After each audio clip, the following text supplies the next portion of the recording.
Hi, I'm Dr. Hackie Reitman, and today we've got a pretty cool guy here. We got Michael Bernick, who was the former Secretary and Director of Labor and Employment in California, which is about 1/6 of the U.S. population, and the author of the Autism Job Club, and the founder of AASCEND, which he's going to go into what that is. And he's really one of the champions of neurodiversity and talking about jobs, which are really at the crux. As Temple Grandin told me out in Tucson, that's the main thing. Michael, how are you today? Excellent, Hackie, excellent. Thanks for joining us. Now look, unlike me, you're a very educated guy. You went to Harvard, you went to Oxford. What was it like at Oxford? I enjoyed it. It shows you, Hackie, I spent 2 years and got my graduate degree in political theory, and then have spent most of the past 37 years in law and in employment. So it just shows you can never tell in terms of what you major in and what you do, but that was very good preparation, political theory. Well, you've had quite an education and quite a work experience. You know, in reading about you in Wikipedia and all over the internet, with all the different positions you had, such as with BART out there, and with your previous writing on jobs in general, tell our audience how your overall philosophy on jobs and employment has translated as you've entered the world of neurodiversity. Well, I think it translates well for a couple of reasons. As you pointed out, Hackie, for our neurodiverse community, and particularly for the autism community that I'm involved in, very involved in here in the Bay Area, employment is the #1 issue. AASCEND is our adult autism group. Actually, it was founded about 10 years ago. I wasn't among the founders. I was one of the founders of our job club. But we've grown over the years. We work together on a number of issues: housing, issues of socialization, and just integration into our society. But employment, continues to be the main issue. Tell us how you got into this.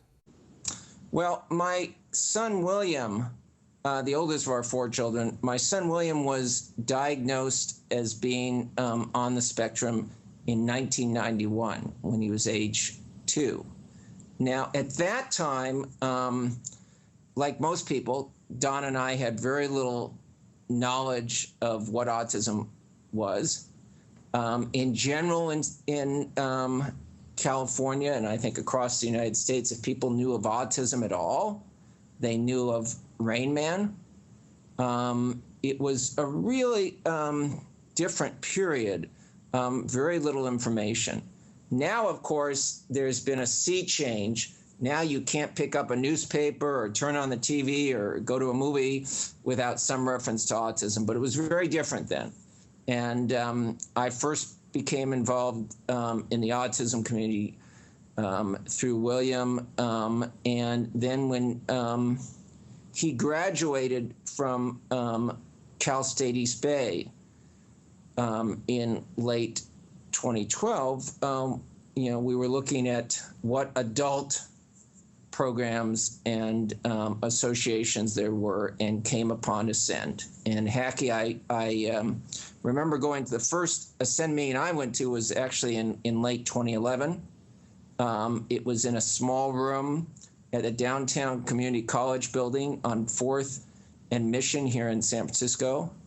I can't even recall what the issues we discussed that day. There may have been 15 people in attendance, but I left that meeting and I said, after 20 years, I'm finally home. I finally have come home. And over the past 4 years, have continued to be very involved with AASCEND, and particularly with the Job Club. Now we'll fast forward your son Will now. I understand he just had a great adventure with 20 other kids. Why don't you tell us about that? Yes, Birthright, which is a group that facilitates trips to Israel for young adults, just had a program for adults, specifically for adults on the autism spectrum. He was one of 22 people who spent 2 weeks in Israel with the Birthright group, and it was a very positive experience. You know, you, Michael, in reading about you, you know, you take for granted your unique perspective. You've been to the prom in the way government works, so to speak, been to the prom. And I think that one of the things you're doing is doing away with the inadvertent and well-intentioned discrimination against adults in this area, meaning it was all about the little kids. Well, guess what? The little kids become adults, and they need education, and they need jobs, and they need to maximize their independence.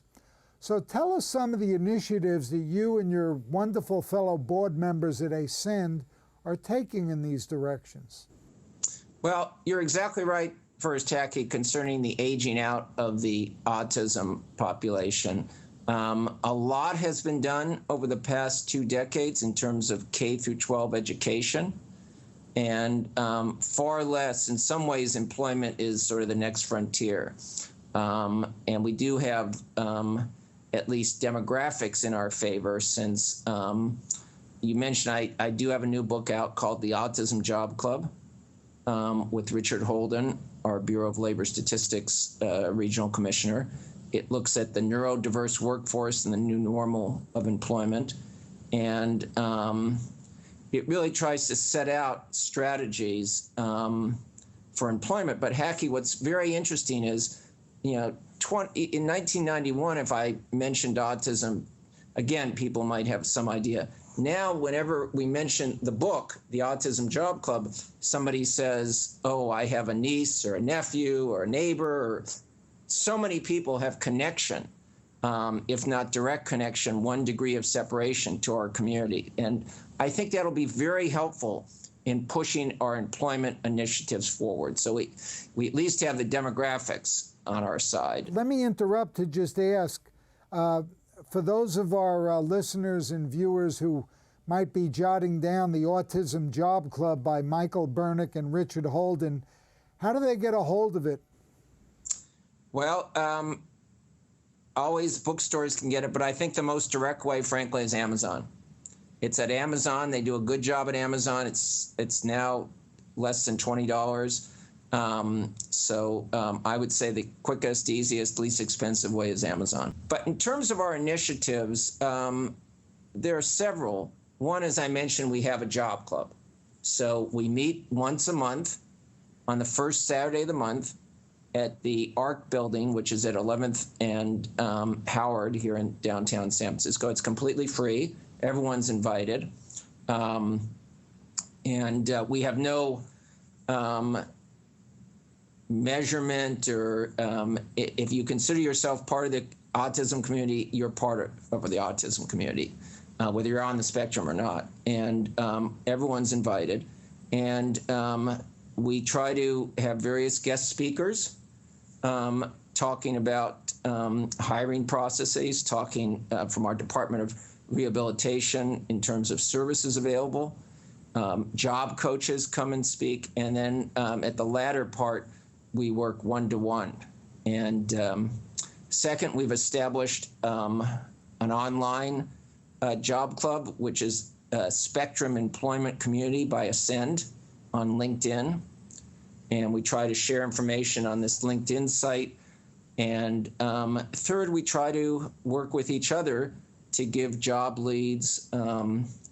I volunteer as a job coach. After almost 40 years, Hackie, I think I'm pretty good, but I try to volunteer as a job coach with our members, just in terms of ideas of how to get jobs and how to retain jobs, how to move up in jobs, all the same issues that we all have in our work life. You brought up an interesting thing before about the increasing awareness, and now here we are just entering 2016, and I would say we're at a new plateau of at least awareness about the spectrum. Would you agree with that? Oh, no question. No question at all. There's such greater knowledge. As I say, it's completely in popular culture, the mainstream. There's a whole literature now, Hackie, called Lit or Autism Lit, on featuring either characters on the spectrum or situations. So, yeah, there's no question that it's as I say, just a sea change in terms of its popular culture and social something knowledge. I wanted to ask you, because of you've had this great experience working in our government back in the days when government was actually doing something constructive, and we hope that that's going to be in 2016. They'll get back to doing some constructive stuff. But tell us what you feel needs to change in our government now as regards neurodiversity in our different brains.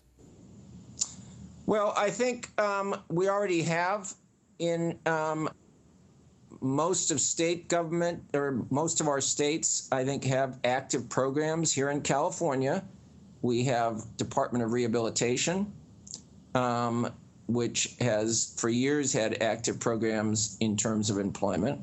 My old department, the basically Labor Department, the Employment Development Department, is giving more and more emphasis to so-called workers with disabilities. Now, Hackie, I don't use that term, but that's the sort of term that's used. And I will say, under the new federal legislation, the workforce legislation, the Workforce Innovation and Opportunity Act, WIOLA, which passed last year,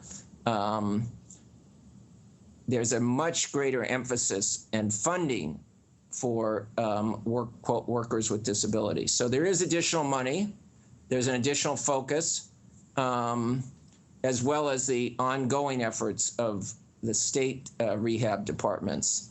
But there's still a lot to be done. As I say, employment is really the next frontier in terms of our autism community. From your point of view, what are some of the things that employers should realize in 2016? Well, Hackie, you mentioned Temple Grandin. As she famously said, if you've met one person with autism, you've met one person with autism. So it is true that every worker in our community is very different. But in general, the feedback we've got from employers include people in our community being, you mentioned loyalty to the job. I think also there's some agreement that many of our people have greater attention to detail, a willingness to continue on certain, in some ways, repetitive tasks with a craftsmanship and detail. So you're right, the case is never made in terms of sort of the right thing to do. It's always in terms of, when we go talk to employers, how can this improve performance, and how can the employer get the best employee, and one who will be loyal and bring this sense of craftsmanship. Yeah, and certainly one of the big expenses for anyone running a company, any of you employers out there, is the approximate $30,000 in turnover if you have an employee leave and you have to start from scratch with a new employee. And loyalty and honesty are very good trademarks. Of course, we're all different. All of our brains are different. And that's something I did not get when I used to say to Rebecca, why do you want to tutor as a career? Why don't you teach? She said, Dad, you don't get it. Every brain is like a snowflake. Everyone is different. And I did not get it then, but I'm getting it now. Now, as I look through this prism of neurodiversity at people I meet, it's all their brains are different. You know, we all are, and that's just something society needs to understand and embrace for the benefit of all of us and all of society. Hackie, if I might add, I think from the other side, in terms of people say to me, well, what advice do you give to people in the autism community or neurodiverse community in terms of finding a job? I'm glad you brought that up, because that is really what our listeners and viewers want to hear. They want specific tools. Well, let's start with the first advice I give everyone, and I follow it myself, is don't do it alone. You're not alone in this, and don't try to take on the job placement task for a son or daughter or neighbor or other family on your own. The first thing I tell people is, number one, get an autism coach. If you can qualify for Department of Rehab services, or what we call out here in California regional center services, but a variety of government services, get someone outside of the family to work with your son or daughter or nephew or niece. I think that outside influence is very important, Hackie, and there are people who specialize in this. It's a greater and greater specialty among job coaches who work with adults with autism to find jobs. Now, what do these coaches do that's so different? Well, in some ways, they use the same techniques that all of us need to use these days in finding employment, either full-time employment or independent contracting or other ways. First, they look at, they use the job boards, but they use them intelligently. The job boards do have some value, especially if you locate the ones particularly for your sector and your geography. But they, as everyone knows, they're getting 200 resumes for every position, so you have to use them smartly. It's also very important these days to just get in the door. If you're having difficulty getting a job, if there's some part-time work you can get with a firm or independent contracting or even volunteering, though the volunteering needs to be structured, I think highly structured in most cases. But you want to get in the door. That's the most important thing you can do these days. Get in the door. And the other important thing is if you're looking for a job, when I say use the job board smartly, try to get a referral from someone within that particular firm, because these human resources people will tell you they're getting 200 resumes for most positions, maybe not all, but they're getting a lot of resumes. Because of the ease, the job boards make it so easy to apply for jobs these days. It means that on the other side, more and more people apply. So those are some of the techniques. Again, getting a job coach, using job boards smartly, getting in the door, getting a referral from someone within a firm. Those are techniques, I think, that apply to everyone these days, but particularly for our community. Well, those are great specifics. And for us, how does one go about identifying an autism job coach? What are some of the resources for that? Well, I would start for those who are eligible for Department of Rehab or Regional Center out here in California Services. I would start there. Otherwise, I'd ask around. It's the usual way of finding someone good. It's so far we don't have really listings on the website that say autism coach, though you might type it in with the geography. But there are people, as I say, I know 4 or 5 here in the Bay Area who specialize and who are very good.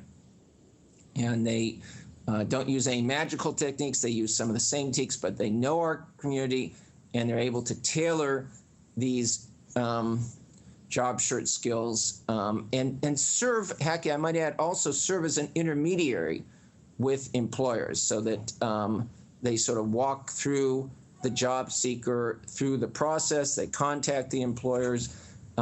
Sometimes they contact employers who may not be listing jobs to try to pitch people. So I strongly advise that as a starting I point. remember when you and I were on trying to help that young lady that I had met out at the World Autism Conference, whose mom, who's a writer, wanted to help her get a graphic artist position.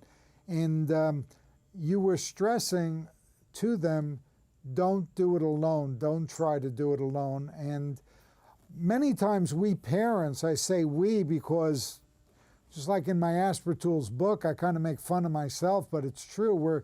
Many times when we're the parent, we're so blinded by love. And as Rebecca, in her truth-telling mode, often says to me, you know, Dad, sometimes good intentions are not enough. You know, you gotta. And as you say, bringing in a professional from the outside, or even just what I'll call a dispassionate third party to come and look at it too. Tell us about the specific job Will has at this time. Well, Will has been working in a law firm, part-time, half-time, in sort of data entry, and it's been good.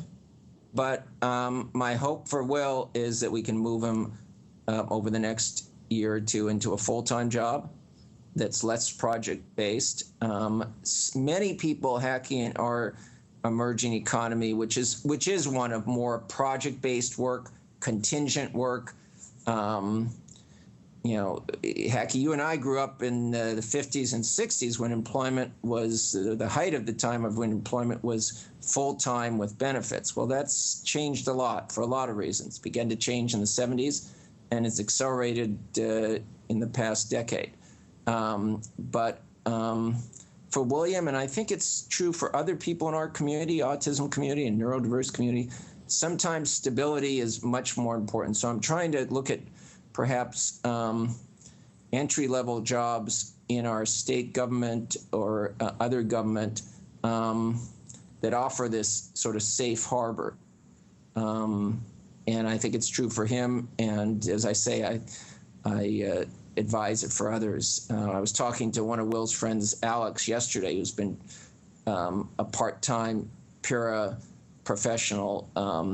He's a member of AASCEND in our San Francisco Unified School District. He's been trying for a couple years to get into a full-time job. And I keep advising him, hang with it. It's very important. It's certainly worth it. If we can get you in there full-time, then you've got at least some safe harbor. You know, where does entrepreneurial endeavors fit into your scheme of things with employment? Well, I think there's some role, Hackie, but it's a tough thing to be an entrepreneur for anybody. And you have to constantly hustle and so forth. So it's a tougher life.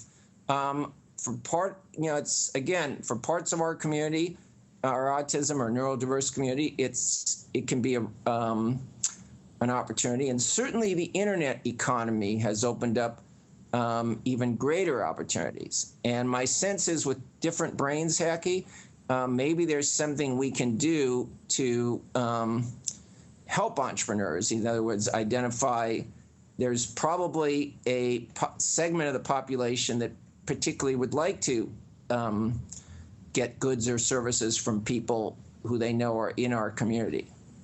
So there may be something different brains can do to help facilitate entrepreneurship, to help create markets, to help link entrepreneurs on the spectrum with interested customers, just like there are segments of the population who want to buy green products or other types of products. Sure, like Denise Resnick out in Arizona with Smile Biscotti with her son Matt.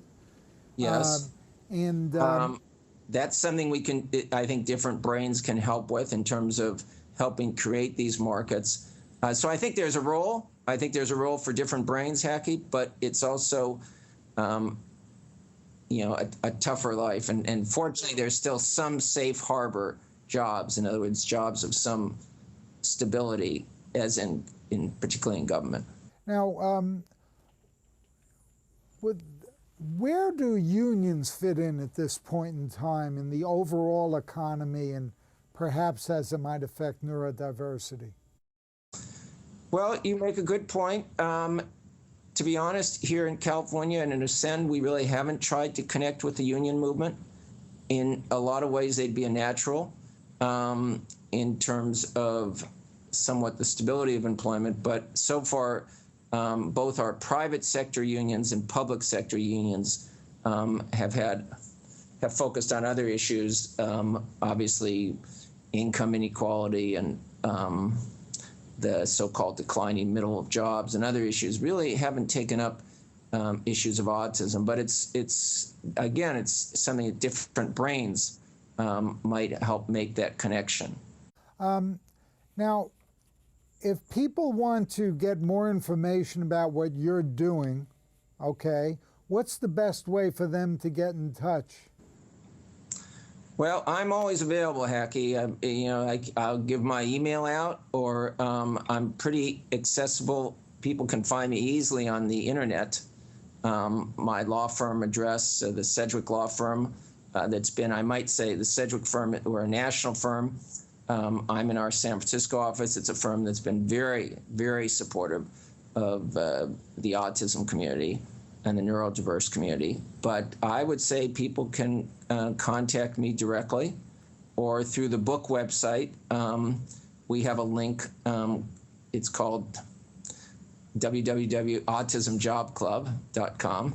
And AASCEND, can they get a hold of you through AASCEND also? Also through AASCEND, so there are a couple ways, but Okay, I try to, you know me, Hackie, I try to get back the same, if anyone contacts me, I try to get back the same day. Well, you've always been wonderful with that, with the people we've been in contact with together, and in doing so much. Do you have any other overall message? If there's one thing you want our viewers and listeners to take away from this, what would that one message be? Well, I would say you're not in this alone. That there are both government and even more so extra-governmental groups. You've got to try to reach out to them. There are the services. I think as a community more generally, we all, whether it's different brains or AASCEND, we need to work together. We can utilize government services, but we need to really focus on our extra-governmental, in other words, our associations outside of government. I think it's true for our community. I think it's true for a lot of other issues in today's society in terms of extra-governmental networks. But certainly in our community, reach out, take advantage of the, utilize the government services that are available, but also reach out and be part of this larger autism community outside of government, working together. Great advice. Well, Michael Bernick out there in sunny California. I would say, Sonny, I'm looking out our window. My law firm is on the 30th floor. We have a couple floors here in downtown San Francisco. Now it's completely, it started sunny, Hackie. Now it's completely overcast and rainy, but well, that's generally because sunny. That may be because we're bringing this exploring different brains to a close. You know, the sun went home. But you've been a big source of sunshine for the whole neurodiverse community, and I want to thank you for all that you're doing with AASCEND, with the Autism Job Club, with the law firm, with all that you're doing out there. And on behalf of everybody, I want to thank you for looking out for all of us whose brains might be a little bit different. So Michael Bernick, thank you very much. Thank you, Hackie. We've been speaking with Michael Bernick, author of the Autism Job Club and board member of AASCEND.